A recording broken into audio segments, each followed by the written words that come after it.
हिल India channel में आप सभी का स्वागत है। और सबसे खुशी की बात यह है कि IBPS क्लर्क 2020 का नोटिफिकेशन आ चुका है, जिसके लिए आपको ऑनलाइन अप्लाई करना रहेगा। ऑनलाइन अप्लाई करने की स्टार्ट डेट है 2 सितंबर 2020, यानी कि कल से इसकी ऑनलाइन स्टार्ट हो जाएगी। और लास्ट डेट है 23 सितंबर 2020। हालांकि टोटल पोस्ट की यदि बात करते हैं तो 1500 प्लस टोटल पोस्ट इसके अंदर आई है। और हमारे दिव्यांग साथियों की यदि हम बात करते हैं तो 63 पोस्ट आई है, जो कि मैं डिटेल वाइज इस वीडियो के माध्यम से आपके साथ शेयर करूंगी। और इसके लिए आपको ऑनलाइन अप्लाई करना है। ऑनलाइन अप्लाई करने की वेबसाइट है www.ibps.in।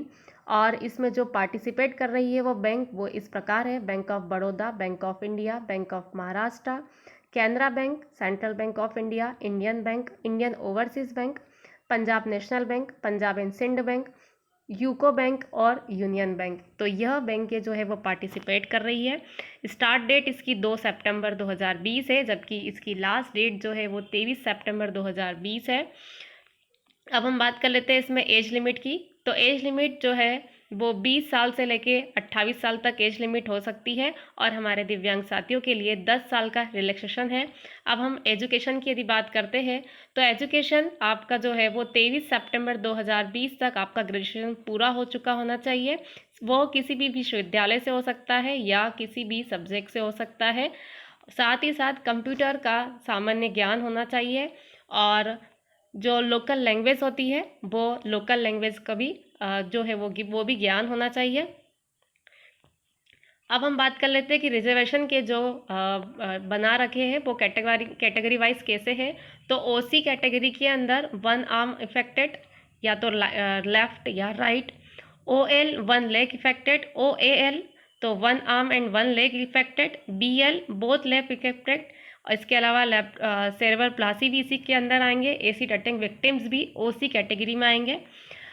अब दूसरी कैटेगरी है वीआई, तो विजुअल इम्पेयर्ड, जिसके अंदर ब्लाइंडनेस और लो विजन आएगा। एचआई जिसमें hearing deaf and hard of hearing. और डी नंबर की जो कैटेगरी है वो है आईडी, यानी इंटेलेक्चुअल डिसेबिलिटी, जिसके अंदर ऑस्टिम और specified learning disability, mental illness, इस प्रकार से जो है वो कैटेगरी वाइज डिफाइन कर रखी है। अब हम स्क्राइब की बात कर लेते हैं। तो स्क्राइब जो है वो आपको खुद को करना पड़ेगा, आपको खुद को राइटर ले जाना पड़ेगा। वह राइटर किसी भी स्ट्रीम से हो सकता है, वो किसी भी सब्जेक्ट से उसकी पढ़ाई हो सकती है, ऐसा इसमें लिखा है। राइटर जो है वो खुद यह एग्ज़ाम नहीं दे रहा हो, और जो 20 मिनट का एक्स्ट्रा टाइम मिलता है वो भी मिलेगा। अब हमारी जो मेन बात है कि हमारे दिव्यांग साथियों के लिए कौन से स्टेट में, कौन से बैंक में कितनी पोस्ट है, तो उसके लिए हम सबसे पहले जल्दी से उसकी बात कर लेते हैं। तो बिहार स्टेट में जो है एक पोस्ट है, वो है सिर्फ वीआई के लिए। वीआई के लिए सिर्फ एक पोस्ट है, और वो है यूको बैंक में। एचआई के लिए भी एक पोस्ट है, वो भी है यूको बैंक में। और एक पोस्ट हमारे आईडी के लिए है, वो भी है यूको बैंक में। तो इस प्रकार बिहार स्टेट में सिर्फ और सिर्फ 3 पोस्ट है, एचआई में, वीआई में और आईडी में। गुजरात स्टेट की बात करते हैं तो गुजरात स्टेट में जो टोटल पोस्ट है वो है 5। एचआई में 2 पोस्ट है, एक पोस्ट है बैंक ऑफ इंडिया की और एक पोस्ट है यूको बैंक की। ओसी कैटेगरी के अंदर एक पोस्ट है, वो है बैंक ऑफ इंडिया की। और एक पोस्ट वीआई के लिए है, वो है बैंक ऑफ इंडिया में और यूको बैंक में। तो इस तरीके से वीआई में गुजरात में 2 पोस्ट, ओसी में 1 पोस्ट और एचआई में 2 पोस्ट। अब हम आगे दूसरे स्टेट की बात करते हैं। तो हिमाचल प्रदेश में ओसी कैटेगरी में 1 पोस्ट है, जो कि यूको बैंक के लिए है, और 1 पोस्ट आईडी के लिए है, वो भी यूको बैंक में है। यहाँ पे एचआई और वीआई दोनों की ही पोस्ट नहीं है। अब हम बात कर लेते हैं झारखंड में। तो झारखंड में यदि हम बात करते हैं तो झारखंड में यहाँ पे सिर्फ और सिर्फ आईडी के लिए पोस्ट है, और वो भी है 1 पोस्ट, और वो 1 पोस्ट है बैंक ऑफ इंडिया में। एचआई, ओसी और वीआई तीनों ही कैटेगरी में झारखंड में कोई पोस्ट नहीं है। केरल स्टेट की बात करते हैं तो केरल स्टेट में एचआई में 1 पोस्ट है, वो भी यूको बैंक में है, और बाकी और किसी कैटेगरी में कोई पोस्ट नहीं है। मध्य प्रदेश स्टेट की बात करते हैं तो एचआई में एक पोस्ट है, वो है बैंक ऑफ इंडिया में। ओसी में कोई पोस्ट नहीं है और वीआई के अंदर एक पोस्ट है, वो है यूको बैंक में। तो यूको बैंक में सिर्फ वीआई के लिए एक पोस्ट है। इस प्रकार मध्य प्रदेश की यदि बात करते हैं तो सिर्फ एचआई में एक पोस्ट है और वीआई में एक पोस्ट है। इस तरीके से टोटल 2 पोस्ट है। अब हम बात कर लेते हैं महाराष्ट्र स्टेट की, जहाँ पे सबसे ज़्यादा वैकेंसी और सारी ही हमारे दिव्यांग कैटेगरी में सारी ही पोस्ट है। तो एचआई के अंदर टोटल पोस्ट 4 है, ओसी में 4 पोस्ट, वीआई में 4 पोस्ट और आईडी में भी 4 पोस्ट। अब किस किस बैंक में कितनी पोस्ट है इनकी डिटेल कर लेते हैं। तो बैंक ऑफ इंडिया में एचआई में 3 पोस्ट है, बैंक ऑफ महाराष्ट्र में 1 पोस्ट है। इस तरीके से एचआई कैटेगरी में महाराष्ट्र के स्टेट के लिए 4 पोस्ट है।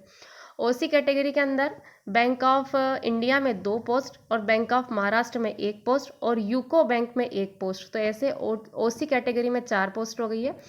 वीआई कैटेगरी की यदि बात करते हैं तो बैंक ऑफ इंडिया में 2 पोस्ट, बैंक ऑफ महाराष्ट्र में 1 पोस्ट और तो इस तरीके से यहाँ पे 4 पोस्ट हो रही है। हालांकि यहाँ पे सिर्फ टोटल तो शायद डिफरेंस हो रहा है, पर मैं फिर भी एक बार चेक कर लूँगी कि यहाँ पे 4 लिखा है और यहाँ पे 2 ही दिख रहा है, बैंक ऑफ इंडिया में और बैंक ऑफ महाराष्ट्र में 1। ठीक है, आईडी की यदि बात करते हैं तो आईडी में बैंक ऑफ इंडिया में 3 पोस्ट है और बैंक ऑफ महाराष्ट्र में 1 पोस्ट है। तो इस तरीके से यहाँ पे 4 पोस्ट है। हम अगले स्टेट की बात करते हैं तो अब है वो पंजाब। पंजाब स्टेट में यदि बात करते हैं तो उसी में कोई पोस्ट नहीं है। वीआई के अंदर 2 पोस्ट है, एक है बैंक ऑफ इंडिया की और एक है यूको बैंक की। तो इस तरीके से यूको बैंक में 1 है। इस तरीके से वीआई में यहाँ पे 2 पोस्ट है। आईडी में यदि हम बात करते हैं तो पंजाब एंड सिंध के अंदर 2 पोस्ट और 1 पोस्ट यूको बैंक की है। तो इस तरीके से टोटल जो है वो 3 पोस्ट है। राजस्थान स्टेट की बात करते हैं तो उसी में 1 पोस्ट है, वीआई में कोई पोस्ट नहीं है और आईडी के अंदर 1 पोस्ट है और एचआई के अंदर भी कोई पोस्ट नहीं है। तो इस तरीके से राजस्थान के अंदर सिर्फ 2 पोस्ट है और ओसी के अंदर जो 1 पोस्ट है वो यूको बैंक में है और आईडी के अंदर जो पोस्ट है 1 वो भी यूको बैंक में है। अब हम बात कर लेते हैं तमिलनाडु स्टेट की। तमिलनाडु स्टेट में सिर्फ 2 पोस्ट है, ओसी के अंदर 1 और वीआई के अंदर 1। ओसी की जो 1 पोस्ट है वो बैंक ऑफ इंडिया में है और वीआई के अंदर जो 1 पोस्ट है वो है यूको बैंक में। अब हम बात करते हैं उत्तर प्रदेश की। तो उत्तर प्रदेश में एचआई में 3 पोस्ट है, 1 पोस्ट बैंक ऑफ महाराष्ट्र और पंजाब एंड सिंध बैंक में 2। तो इस तरीके से एचआई में 3 पोस्ट है। ओसी के अंदर बैंक ऑफ महाराष्ट्र में 1 पोस्ट और 1 पोस्ट यूको बैंक में। तो इस तरीके से ओसी में 2 पोस्ट। वीआई कैटेगरी में सिर्फ 2 पोस्ट है, एक है बैंक ऑफ इंडिया में और एक है बैंक ऑफ महाराष्ट्र में। आईडी के अंदर 1 पोस्ट है बैंक ऑफ महाराष्ट्र में और यूको बैंक में 1। तो आईडी के अंदर 2 पोस्ट हो गई। वेस्ट बंगाल की यदि बात करते तो वेस्ट बंगाल के अंदर 4 पोस्ट है। एचआई के अंदर 1 पोस्ट है जो कि यूको बैंक में है। ओसी के अंदर भी 1 पोस्ट है, वो भी यूको बैंक में है और आईडी के अंदर जो कोई पोस्ट नहीं है और वीआई के अंदर कोई पोस्ट नहीं है और आईडी के अंदर 1 पोस्ट है, वो भी यूको बैंक से है। तो इस तरीके से स्टेट वाइज, बैंक वाइज और दिव्यांग साथियों के लिए क्या क्या पोस्ट थी वो मैंने आपके साथ डिस्कशन करी है। अब मैं एक समरी डिस्कशन कर रही हूँ कि टोटल जो है वो कितनी पोस्ट है। एचआई के अंदर टोटल पोस्ट 24 है, 24 पोस्ट है और ओसी कैटेगरी के अंदर 12 पोस्ट है। वीआई कैटेगरी के अंदर 13 पोस्ट है और आईडी कैटेगरी के अंदर 14 पोस्ट है। तो इस तरीके से टोटल पोस्ट 63 हो रही है। मैं वीआई कैटेगरी की यहाँ पे एक बार स्टेट वाइज डिटेल करती हूँ। तो बिहार में 1 पोस्ट, गुजरात में 2 पोस्ट, मध्य प्रदेश में 1 पोस्ट, महाराष्ट्र में 4 पोस्ट, पंजाब में 2 और तमिलनाडु में 1, उत्तर प्रदेश में 2। तो इस तरीके से वीआई में 13 पोस्ट है, ओसी में 12 पोस्ट है, एचआई में 24 पोस्ट है और आईडी के अंदर 14 पोस्ट है और टोटल पोस्ट जो है वो 63 है। आई होप आपको यह वीडियो कहीं ना कहीं ज़रूर काम आएगा। Thank you. हमारे चैनल को सब्सक्राइब करें, लाइक करें एंड कमेंट करें।